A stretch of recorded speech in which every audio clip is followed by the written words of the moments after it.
joining this webinar to launch the inaugural Vivian Silver Impact Award announcement post ceremony and have a conversation with the leadership of A Land for All, Two States, One Homeland, and Jonathan Zigan.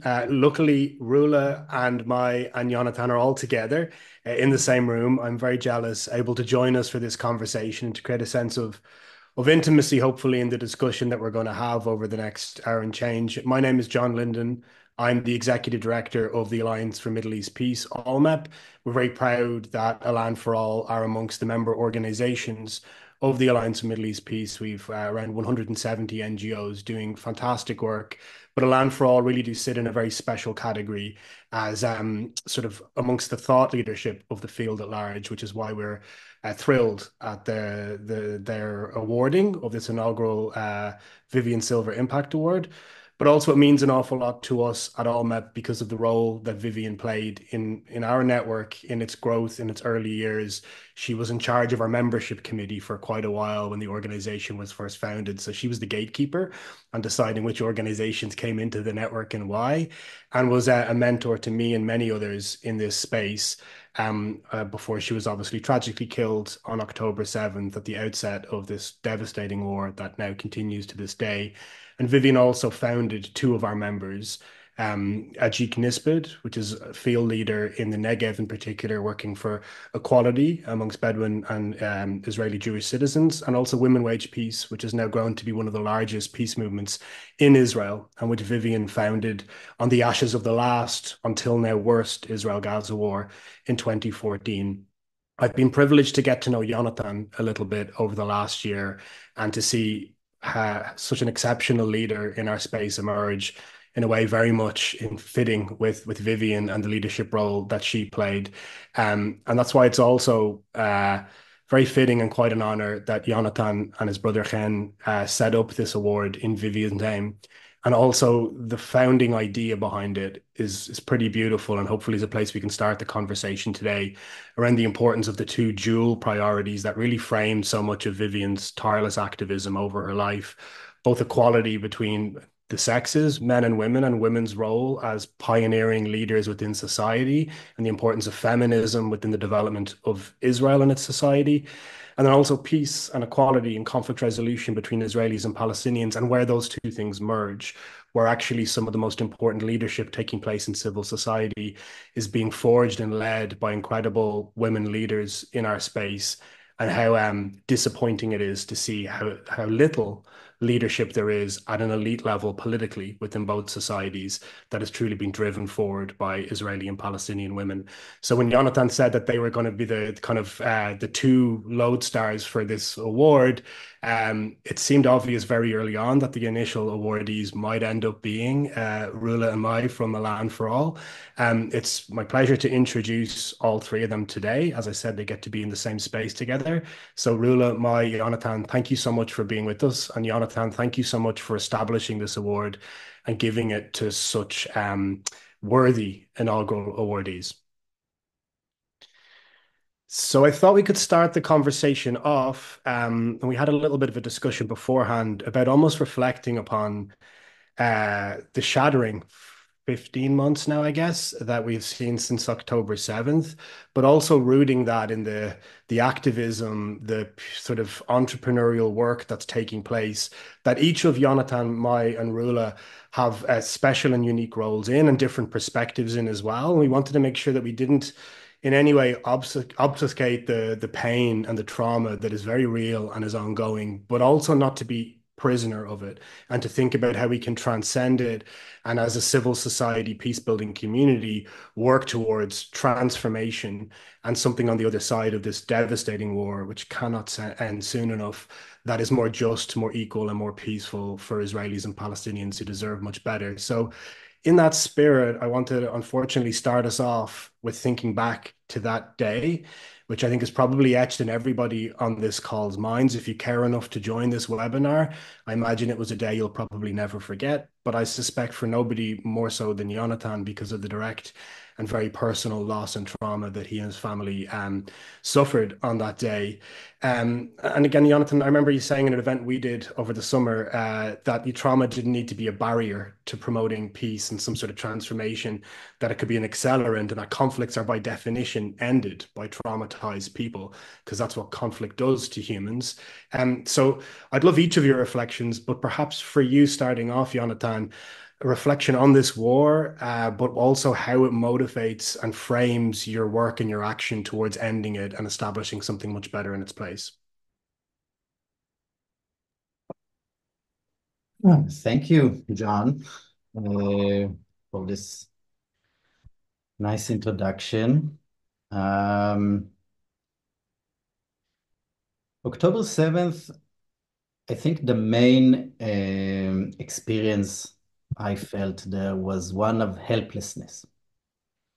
And when you say the trauma doesn't, we don't need to stay prisoners to trauma, it made me think that in that day, I went into survival mode. And I went through a traumatizing experience. But pretty soon, I realized that it's weird to say, I have the privilege not staying in that survival mode, that I can take responsibility and control over my narrative, and that I have that privilege that to grow out of this trauma into shaping the reality around me, into trying to contribute whatever I can into shaping the reality around me, which hopefully, if we succeed in that shaping, will lead to less trauma. Um, so I started waking up each morning, trying to identify the gap between the reality we experience, which is just atrocious for everybody around, now more so in Gaza, but it's a reality of horror and crimes and hunger and senseless and vast death. So that is the reality we experience, but I want to um, keep in mind and hold on to what can be realistic. So the gap between the reality we experience and what can be realistic, which is, in my mind, peaceful, shared future, and to close that gap and to try to contribute whatever I can into closing that gap. So that's what kept me going. That's what keeps me going. That's my creation of hope within myself and I hope in my surroundings. Um, and another thing that I realized is that I need to go back into a sort of categorical way of thinking, where morality is and empathy is categorical. It doesn't matter the circumstances, what happens to me. If I accept a world where there is violence, let's say I think in the terms of vengeance.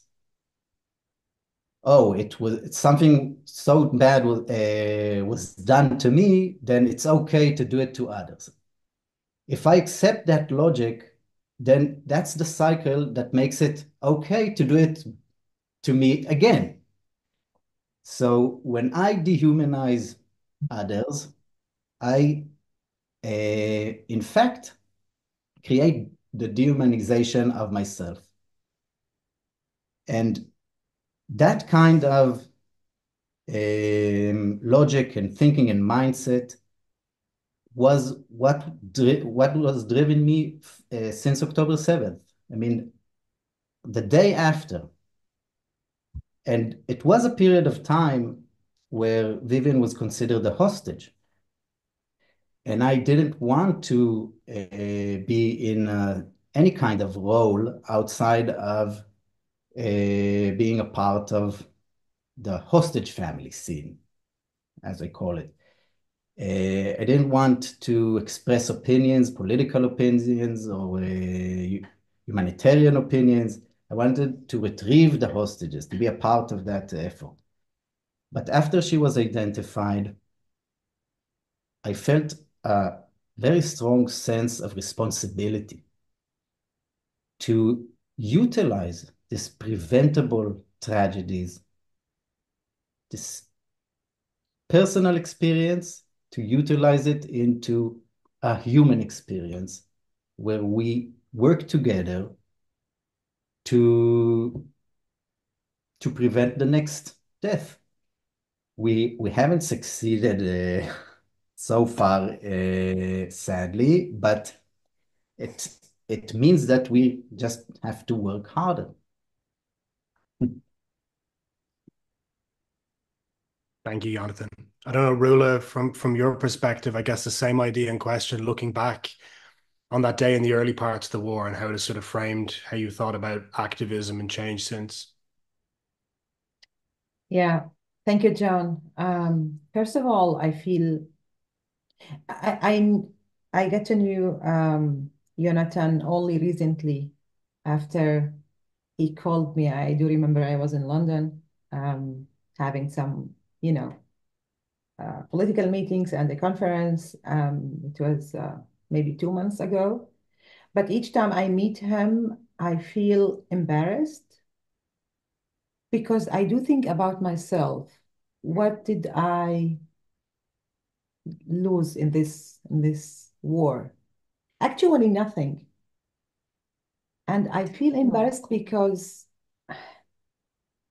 what can I say when Jonathan is here? He lost his mom. He lost his life actually. And still his ability to do what is he doing since then, it's not only make me embarrassed and thinking about myself, I have to admire him. You're embarrassing me now. And referring back or going back to October 7th, my life changed quite a lot since then.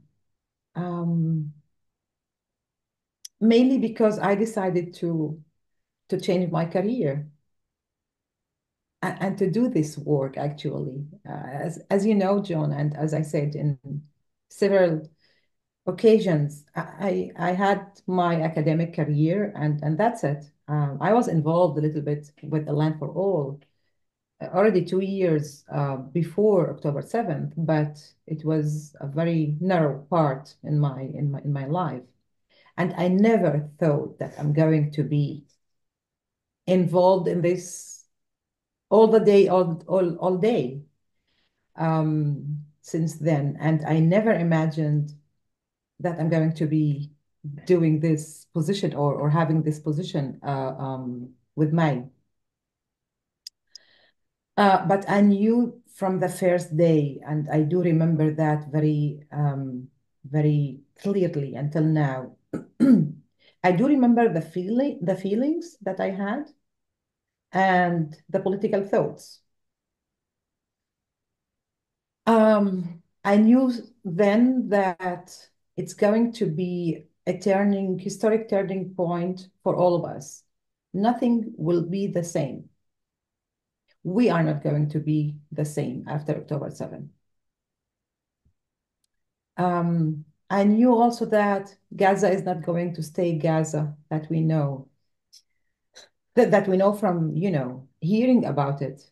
I never had the opportunity to be in Gaza. All of us, because of the political situation. Um, and I was very scared. Still. And still, actually, yeah, I still. Things are not becoming better. Um, and I do still have this personal, but also collective national fear. I do think that my my feelings are much more difficult now because I know it's not only another small war. No, it's something different. And if I would frame it very briefly, I would say it's maybe the last step to eliminate the Palestinian question and the Palestinian collective national being, aspirations, dreams in this place. And what is also very scary for me, even if the war is going to end tomorrow, just thinking about ourselves after these atrocities during the last year, I don't know how are we going to look like as people, as humans.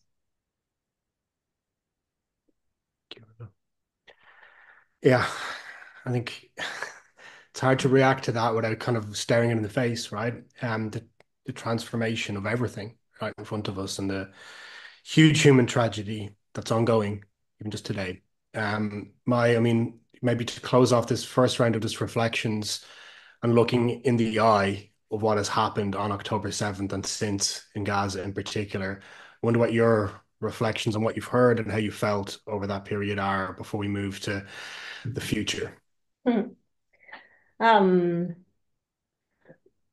well, to be honest, I think that a land for all for me has been a way. At the beginning, I think that it was too scary to feel the feelings, and I think that that's something that we were just talking about. Maybe that um, it's nearly impossible to put words or to actually sit with what is going on right now, if we're honest.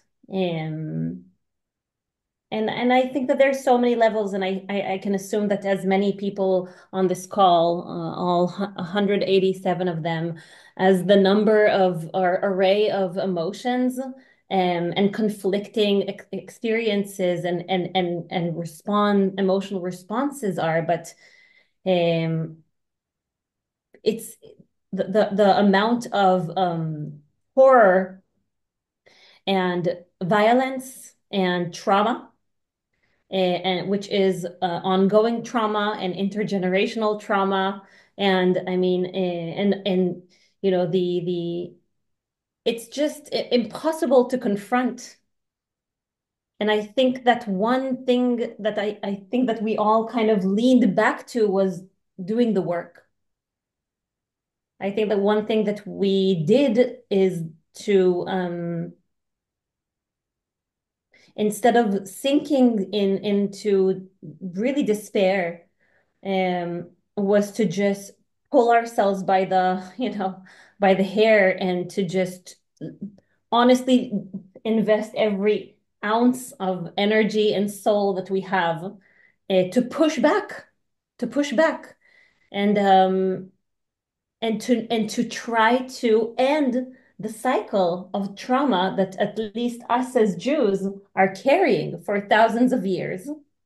And I think it should be clear to everyone that what is happening today in Israel Palestine is part of that cycle of trauma of the Jewish people, an iteration of that, and of the ongoing Palestinian trauma for the past 100 years. And so I think that we're really trying to break the cycle. And but I just want to say that I think it's also very important to confront the difficult feelings. I mean, we don't want to talk about the hope without starting from the pain. And so I think that that's kind of what we're talking about for around this call to kind of make sure that we connect these things and link them and be sure that we're not disconnected from one or from the other, and how the discourse between them is one that we should really be honest and sincere about. And so I think that that's also why like this connection with Jonathan was so, I don't know what to say, like meaningful for us and for our work, because it demands us to admit and to confront the pain and the loss that we're all experiencing every day. And it's not true that you're not experiencing pain and loss, because your people are people are experiencing genocide. We can call it whatever we want, but the experience of the Palestinian people is of a genocide, and that's a collective loss, even if it's not a personal one, and it is personal for you and for us as well. And so I think that starting from that discourse of pain and response to that through doing the work is really what this year has been in many ways. Yeah. Thank you, all three of you. It's a hard conversation to keep having as well, right? I mean, Jonathan, I can't imagine it for you. It's like as the kind of bookend or the introduction to each discussion.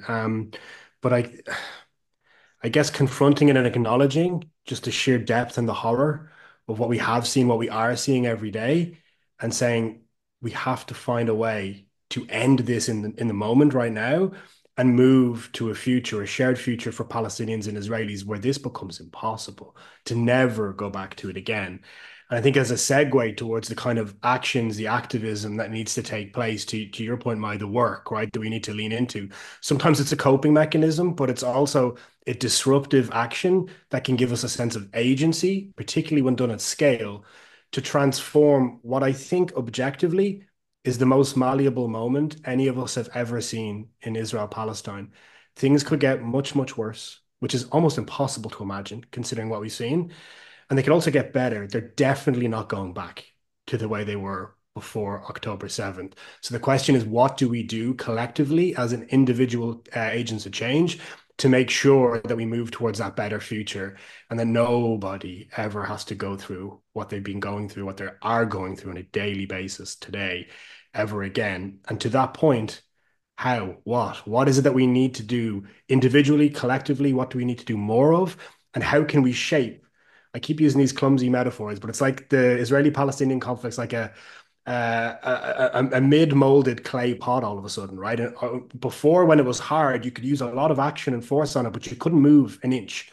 Whereas now it is really supple to what we do or don't do. So the big question is, what should we do? What are the things that can deliver the biggest social and political returns to us in order to be able to move towards that more just future? And I guess, Jonathan, you've been thrust into this world of activism and really become a leader and a champion within it over the last year. It's been extraordinary as someone who I hope has become your friend in that time to watch it in real time as a thought leader and an activist and somebody who also has quite a 30,000-foot view, I think, of a lot of the field, having not as been directly immersed in it before this war began, but being very much a leader within it now.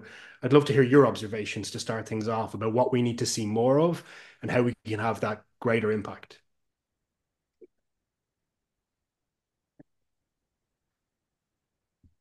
Well, I think first of all, I do see you as my friend. I hope that's okay.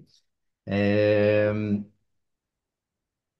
think there's a few questions in that question, because what do I want to see happen more is not directly connected to what should be done. I mean, I want to see the conflict end.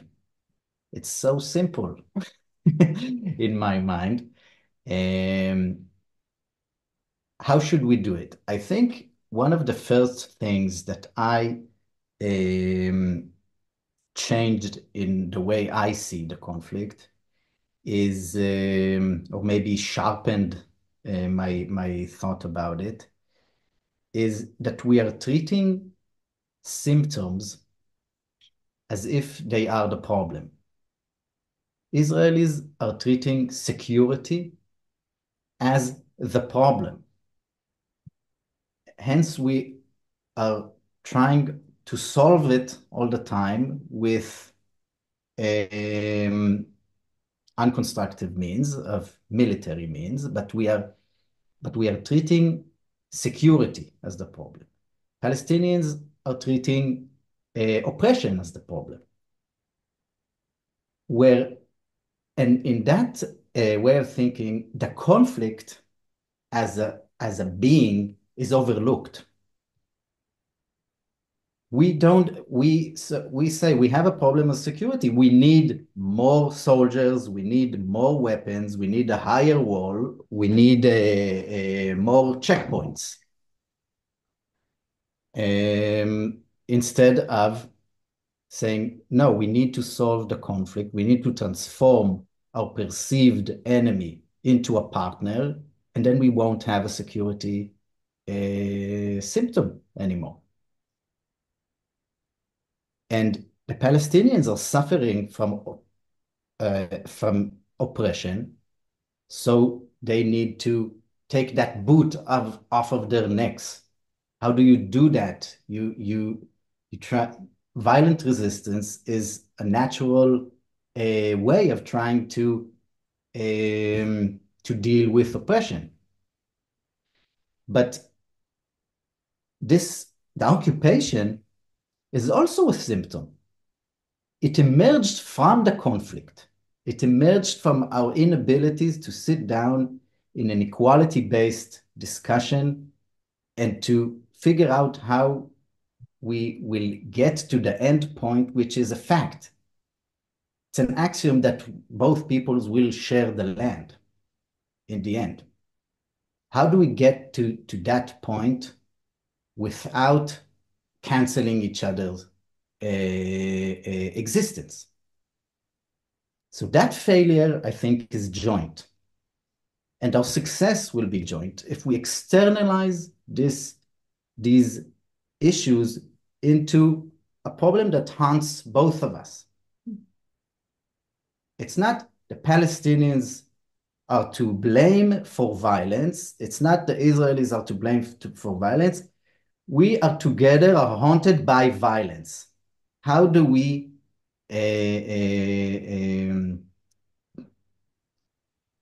banish violence? So that's one point. And the other is the question of will. We all the time, I feel that for so many years, we have been saying to ourselves that the problem is that it's complicated. We aren't able to do it because it's complicated. Instead of facing the ugly truth that we didn't want it yet. We didn't want to sit down to the table and to face the fact that we are going to share the land and how to do it in the most optimal way. That, I think, is the missing link. Will.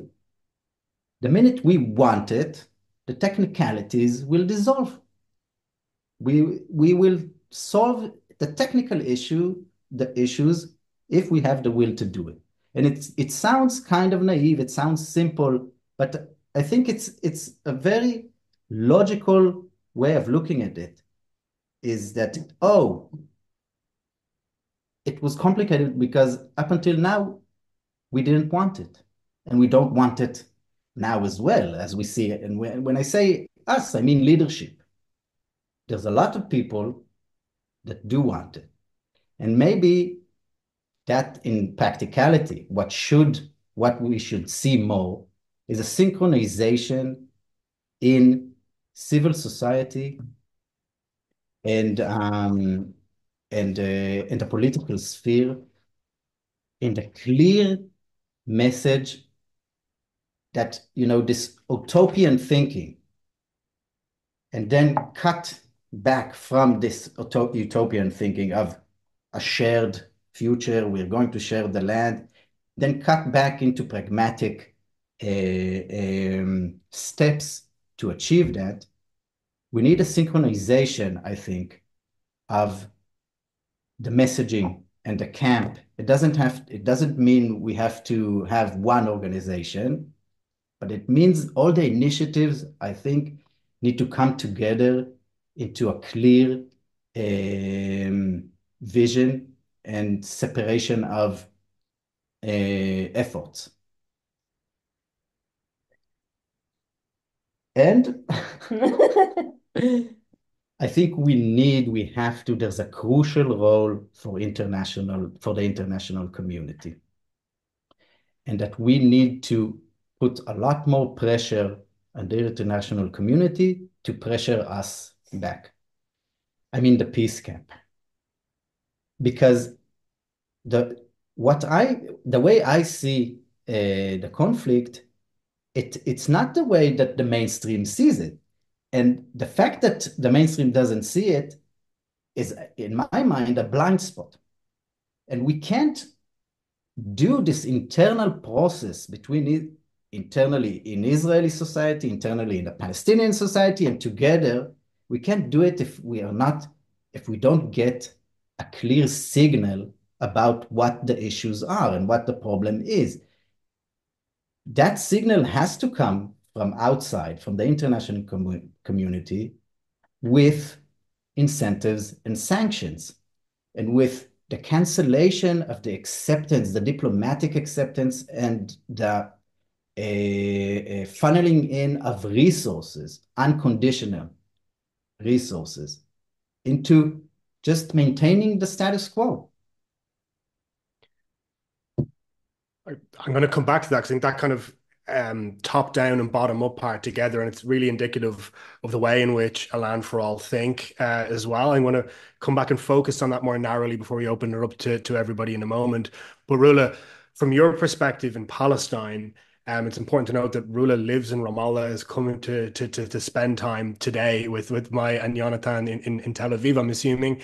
But the perspective, when I talk about agency and malleability, sometimes my sense, as somebody who spends a lot of time in Palestine, is that's never how Palestinians feel. It feels like very often being the victims of other forces, whether it's imperial forces, the outside world, occupation, the PA, it doesn't matter, that the agency gets sapped away, and sometimes confidence does too as a result.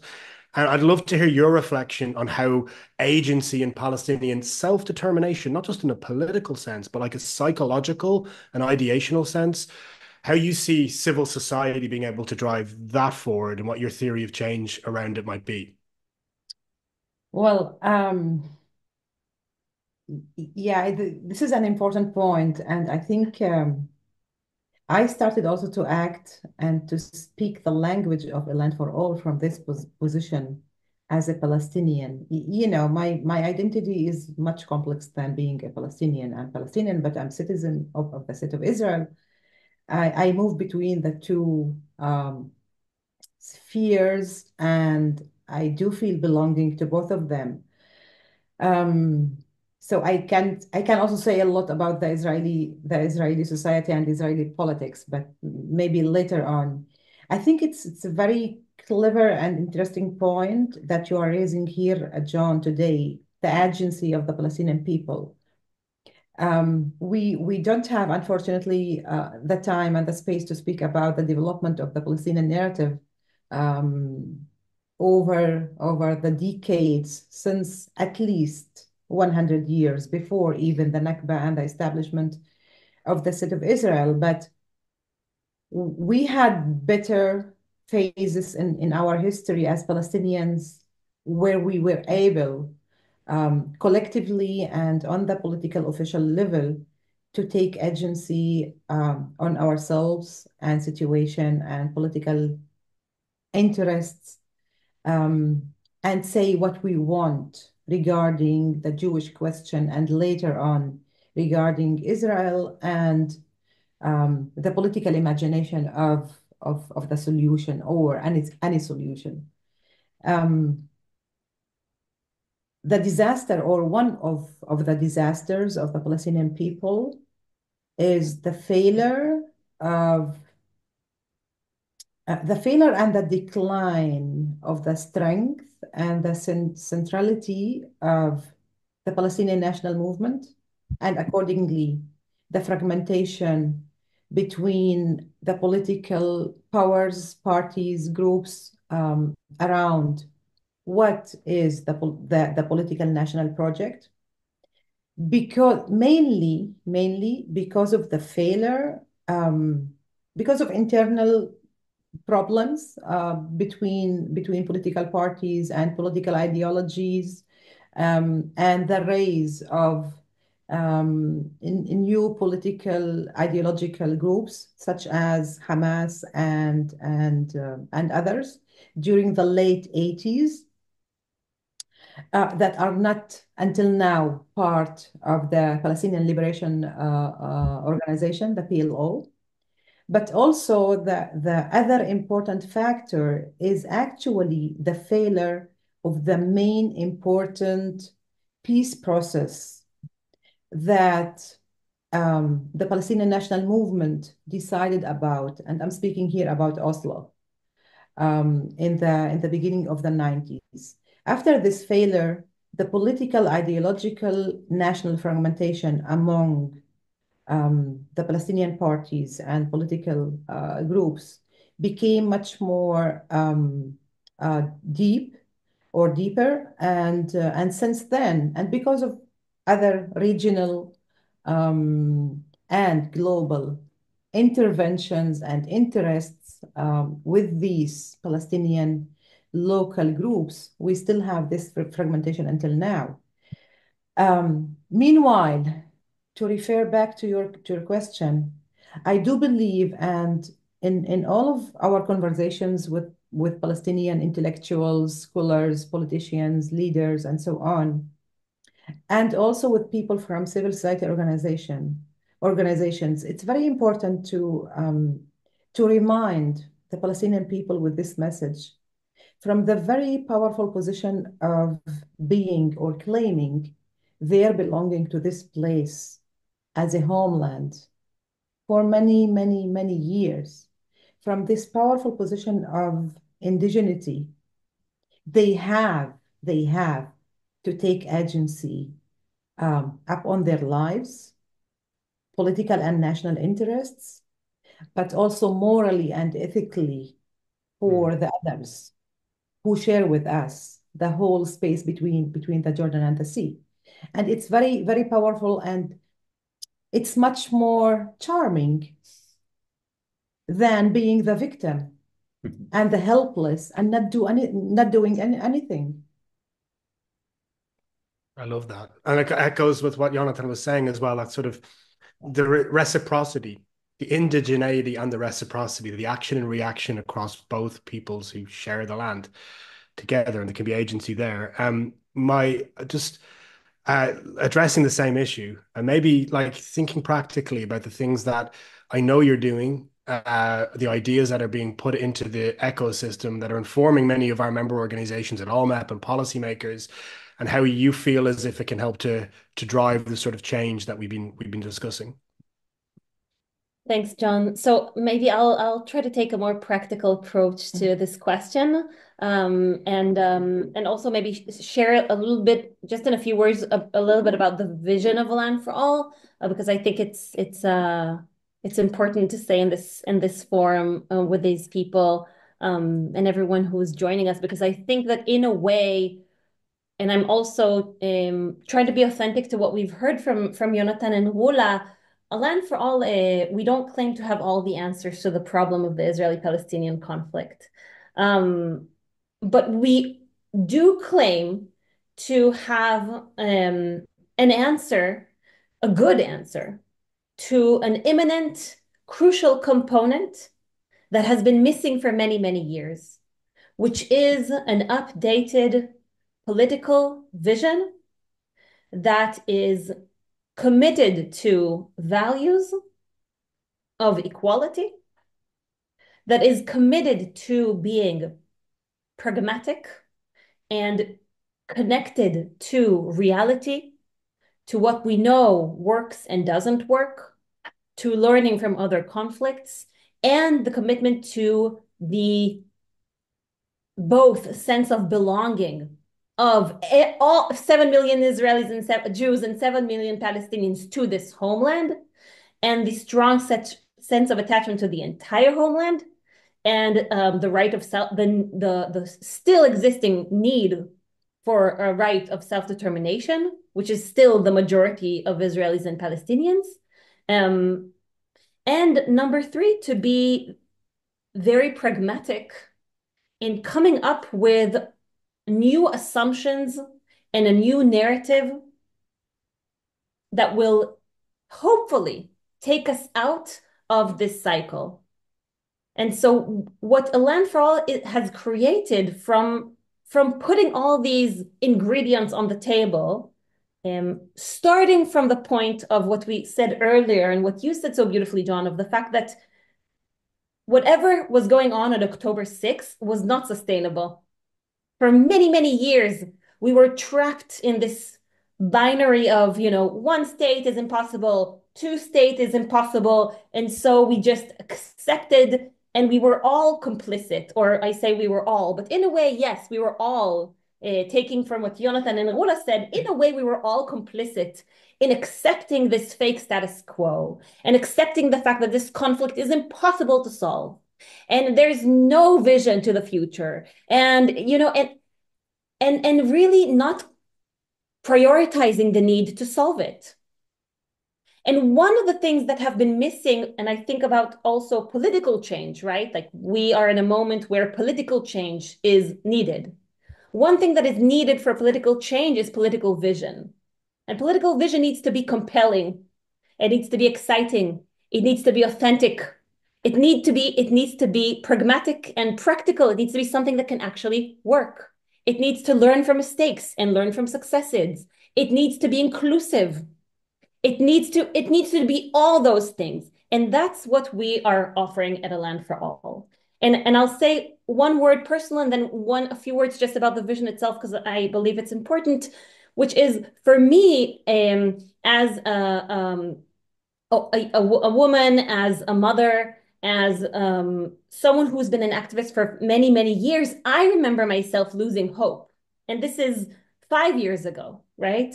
When I was living in the States for a couple of years. I came back to Israel. There were endless cycles of election in Israel, 5 cycles of elections in 3 years. And no political leader was telling me, how the hell am I supposed to raise my kids here without sacrificing them for nothing?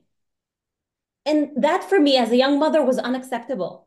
It was unacceptable that's the best the Jewish people had to offer me, right? Like the Jewish people, we are famous, infamous for having political vision. So how is that the best people can offer me is just more of the same. Mm-hmm. So that component of articulating that vision, that Northern Star, that we all know that we can at least push towards, is for me, it gave me hope and gave me the possibility to take agency and to believe that I can do something. And if it's okay, I'll just take a couple of minutes very shortly to just share the vision, and maybe we can ask our amazing Eve to share in the chat a link to our website where we can read more about the vision itself.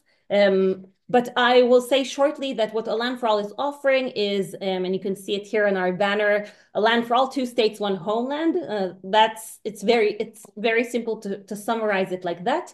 2 states, 2 independent sovereign states, Israel and Palestine, 67 border, everything we know about 2 states, in a different framework, where the starting point is one of equality, is one that acknowledges the interdependency. Although there is a power dynamic and power structure, there is also interdependency between Israelis and Palestinians.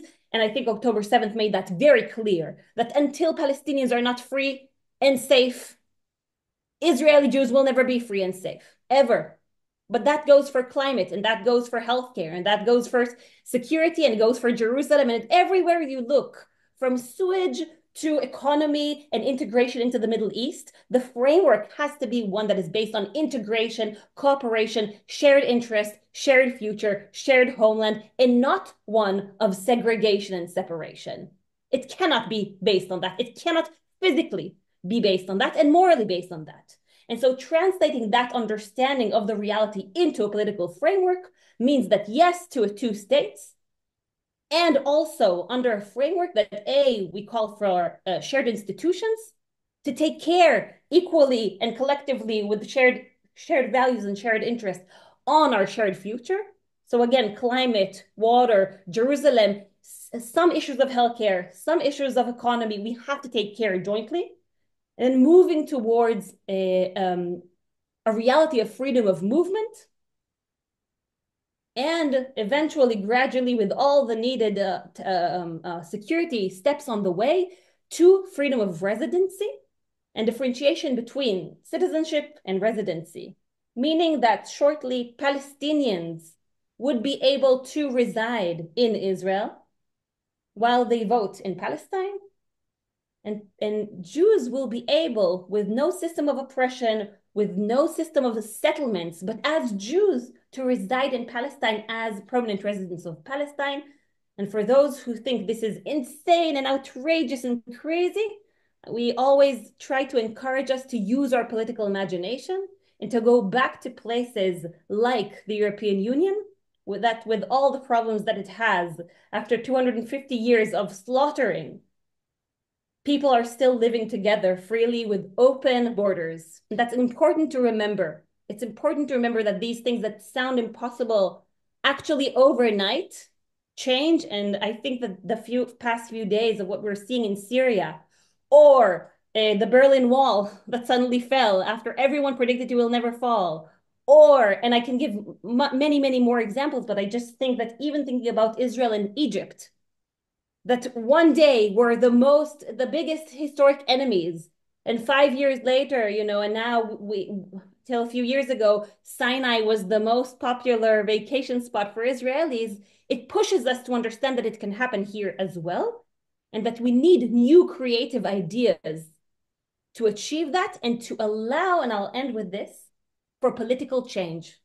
Because with no political vision, with no horizon, with no articulation of that Northern Star and that shared vision that both Israelis and Palestinians can relate to and create and belong to, there will not be political change here. Okay, I got carried away. Thank you, I'm inspired. So it's been a long day. So thank you. We don't have a ton of time, and I think it might be helpful to bulk together some of the different questions in the chat that sort of address a few different themes. One of them is one that Jonathan hinted at a bit earlier, and the what can we do sort of idea. But first of all, the international community. You just spoke about it as well, Mai. We're living in this profoundly kind of turbulent geopolitical moment. It's scary. It's very dynamic. And I have sat with each of you in different capital cities of the world, and we have lamented about how the international community has let down Israelis and Palestinians over time. Now, they are paying more attention today, marginally less since what happened in Damascus over the weekend, but we have the ability to get ideas in front of policymakers who will likely move on to the next crisis very soon after a ceasefire, because that's what they do. So what do we want to demand of the international community whilst they're paying attention to the land between the Mediterranean and the Jordan? And how can we synthesize and link it, like Jonathan was saying, to what's taking place on the ground? And because you're all sitting together, we can do this in quick fire. Anybody who wants to, please butt in, interrupt each other, and add nuances and additional details. You're so polite. Yeah, I do think that the part of the international community, first of all, we need to also redefine what we mean with the international community. I think our automatic reference understanding of the international community to speak about the Western world. I do think that we have another powers that emerged during the last couple of decades. So we need also to be careful to approach or to reach out to these powers. The second point, the so-called Western international community part of it is actually complicit with this conflict and with this war. But still, all of them have their national and regional and global interests. And I don't believe that any of these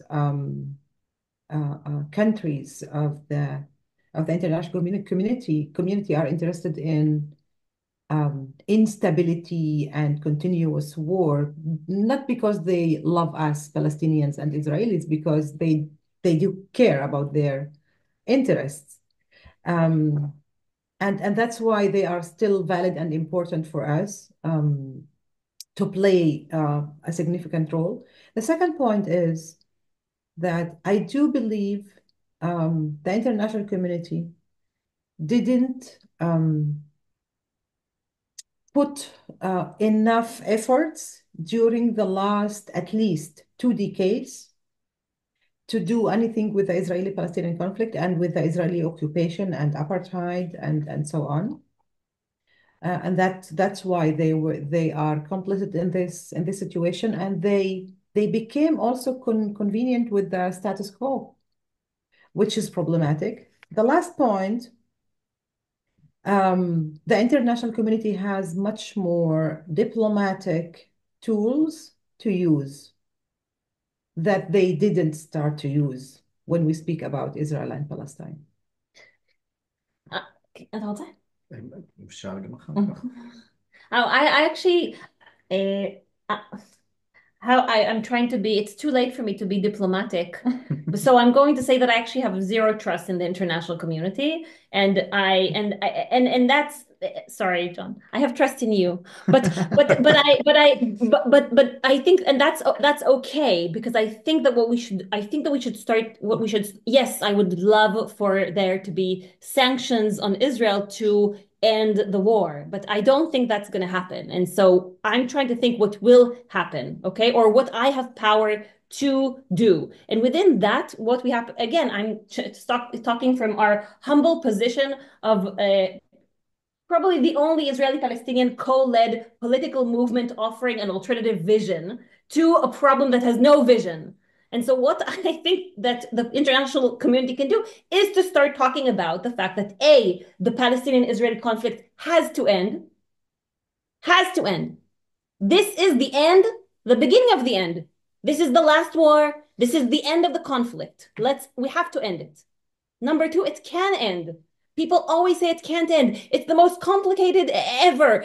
Everywhere else it can end, but here it can't because it's no. This is a conflict like every other conflict that is meant to end. Number two. Number three, how? There are probably 7,000 versions of how. Here's one. Here's one. You don't have to think it's perfect. It's not perfect. But here is one that has been created by Israelis and Palestinians for hundreds of hours, hundreds of people, and have the creative solutions to every deadlock that we've been facing for 20 years, saying, oh, you see, it's impossible. So people need to start using new terminology, new language, new faces, new leaders, new ideas to say that this is possible. And this is a tool that people can use. And again, it's not to say that it's perfect, but just to fight back. And the most important thing, and this is really a request, not to give up. Not to give up. We have no luxury of giving up. And I think that everyone sitting around this computer right now knows that this problem of Israel-Palestine is hitting everyone at home. So even if you want to give up, you cannot give up because this is impacting all of us.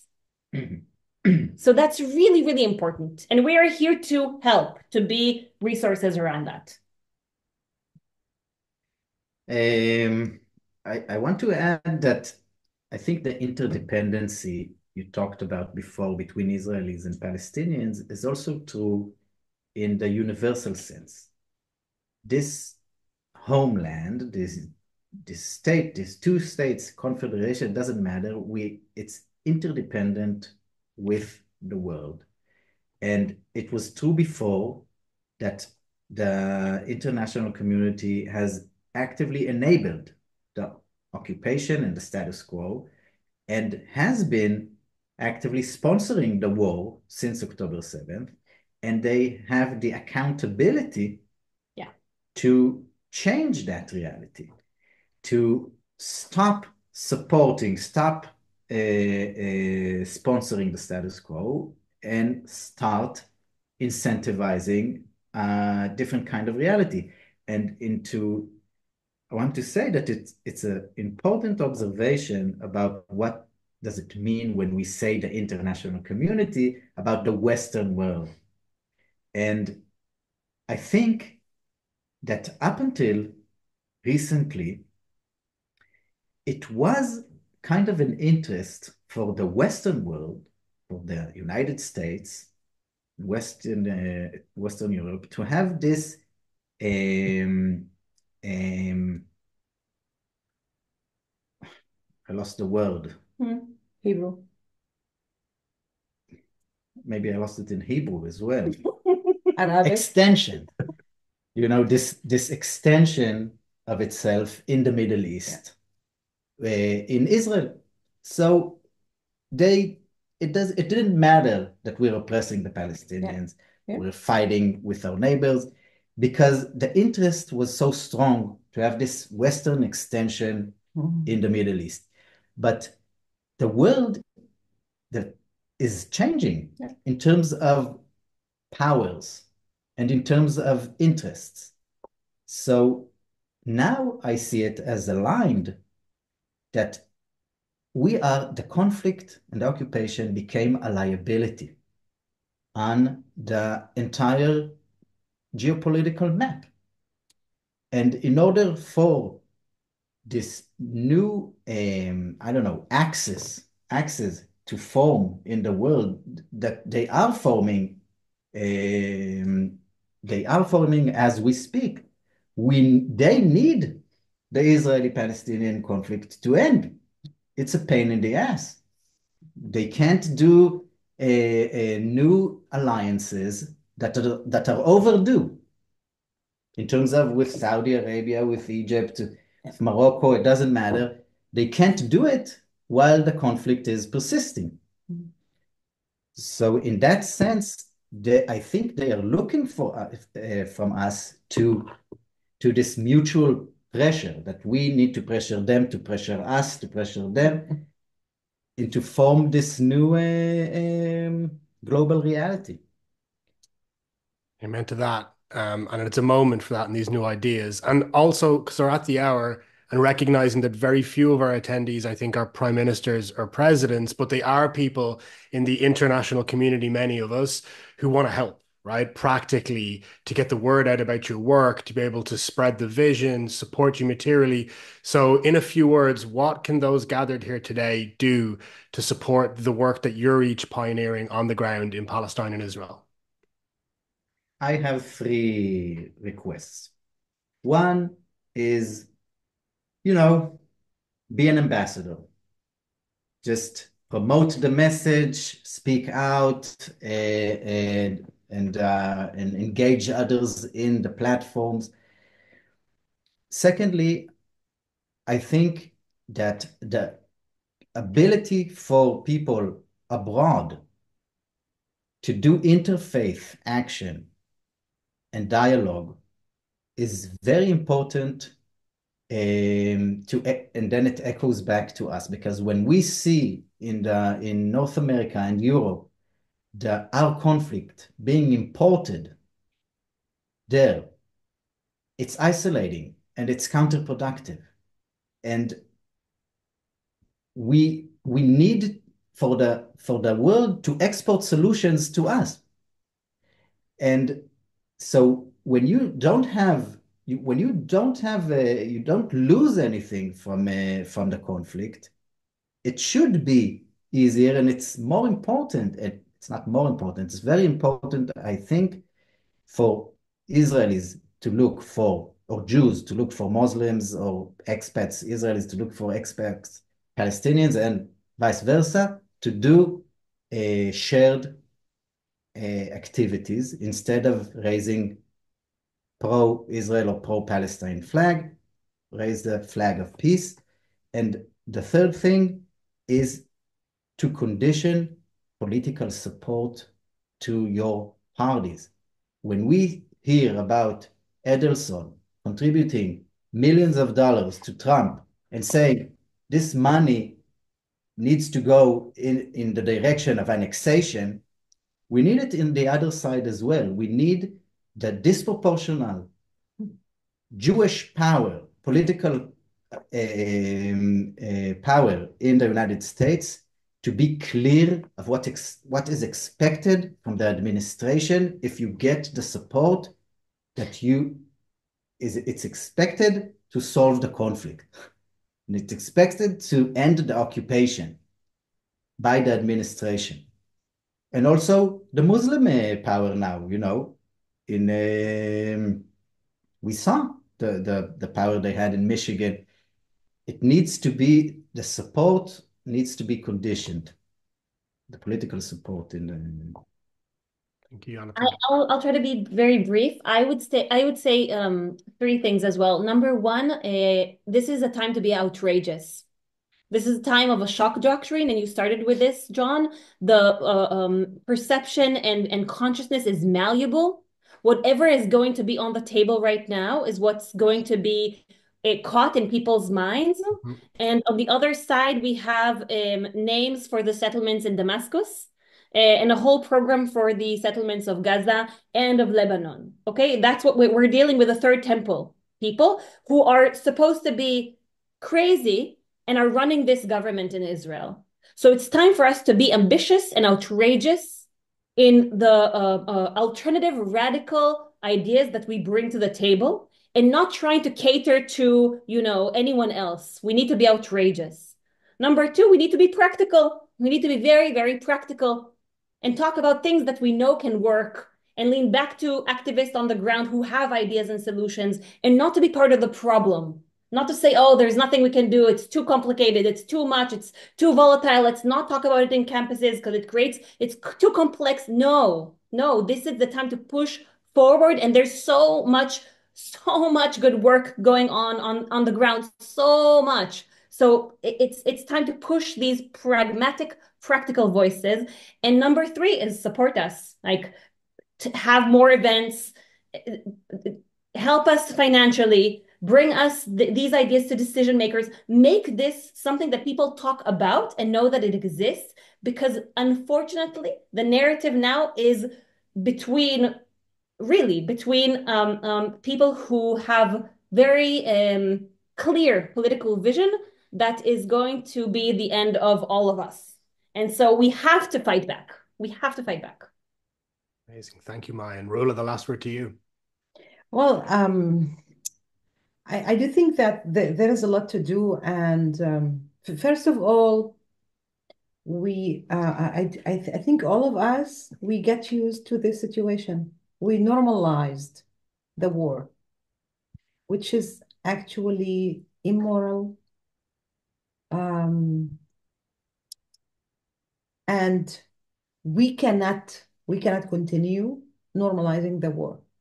And that's why we need to continue acting, all of us abroad and also here in Israel and in Palestine. I do think that something specific, the Jewish community in the diaspora, in the States, in the Western world, should and need to play an active role, much more active role, because they have the influence on the Israeli Jews here, and the Israeli Jews here, and we don't have the time to enter this complex of issues. They don't really see what's going on in Gaza and in the world. They really suffer from trauma, but not only trauma, also collective blindness. They don't want to see anything. They are self-centered in their fears and revenge and so on. And this will not take us to any better place. And in this sense, I do ask that the whole Jewish community abroad to put much more efforts to impact the Jewish Israeli not only political leadership but also the Israeli society. Thank you, Rula. And I think that lines up with the philosophy of a land for all as well, around opening our eyes and seeing the 50% reality between the Jordan and the Mediterranean, seeing that as a good thing, not a problem to be fixed, but a reality to lean into and re-engineer, and to remember that proximity isn't the problem. There's Israeli or Jewish Palestinian proximity throughout the region. The problem is the inadequate distribution of rights and equality around that proximity. And that if you look at the correlation of where there is the most violence or insecurity, it's not where Palestinians and Jews are closest to each other. It's where the rights that each enjoy are further apart from one another. So that's what I think A Land for All are working really in a best in class way to re-engineer and reimagine. Prime Minister Netanyahu says that Israel must live by the sword forever, which I think is one of the grimmest things to say to a people I've ever heard. I believe it's a biblical phrase. Instead, there's another one that without a vision, the people will perish. And I think Israelis and Palestinians deserve and want a vision. And I will make a very direct ask. Do support A Land for All if you can, materially, financially. They're doing extraordinary work and they could do more with your support, and do amplify their work and the work of over 170 organizations working to try and really transform this reality and show it to people, inspire them, engage them, build a network of solidarity around the world that can support the Israelis and Palestinians that are working to end this war and transform a shared future for both peoples. Thank you, everyone. Thank you, Eve, for helping us organize this Thank you, event. of course. I will be sending a Yeah. follow-up email to all of you that asked if there will be a recording and also ask for several links. I'm also glad to say that our English WhatsApp group is officially full. So for whoever we didn't manage to enter, I will also send a new link. I saw a bunch of questions on that. So take a look at your emails in the next days. Thank you, everybody. Thank you, everyone. Thank you. Be in touch. Thanks, everyone.